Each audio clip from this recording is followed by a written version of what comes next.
Un homme a noyé toute une ville sous 800 millilitres d'eau usée provenant des égouts avec une radio volée et un ordinateur portable caché dans le coffre de sa voiture. En 2000, en Australie, dans la ville de Maroochydore, un ingénieur de 49 ans qui s'appelle Vitek Boden a travaillé pendant presque 2 ans à la création du système informatique qui permet de faire fonctionner les égouts de la ville de Maroochydore. Puis, il démissionne et postule à la mairie. Sa candidature est refusée et Vitek Boden va alors décider de se venger avec l'aide d'un outil qu'il maîtrise parfaitement, le système d'égout de la ville de Maroochydore. Il vole une radio de son ancienne entreprise, achète un ordinateur portable et installe le tout dans sa voiture. Il tourne en voiture dans la ville et avec la radio, il envoie à distance des ordres aux vannes et aux pompes qui gèrent le système d'égout de la ville de Maroochydore.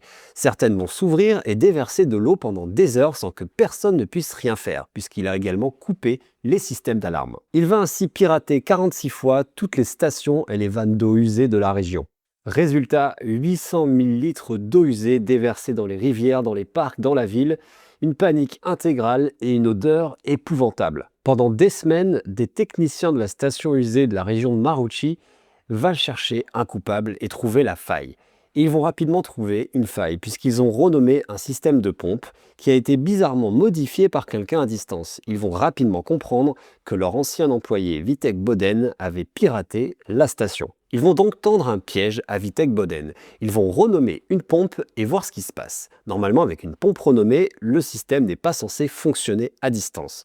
Sauf que bizarrement, quelqu'un va rechanger le nom de la pompe avec son ancien nom. Et ce nom-là, il n'y avait qu'une seule personne qui pouvait le connaître, c'est Vitek Boden. Et le plus fou, c'est que le système n'avait aucune sécurité, aucun mot de passe, rien. Il suffisait d'envoyer le bon signal au bon moment pour que la station s'exécute. Boden se fait finalement arrêter lors d'un simple contrôle routier où les policiers découvrent dans sa voiture le système de radio volé et l'ordinateur portable planqué dans le coffre. Le bilan est de 2 ans de prison et 300 000 $ d'amende, tout ça pour un CV refusé.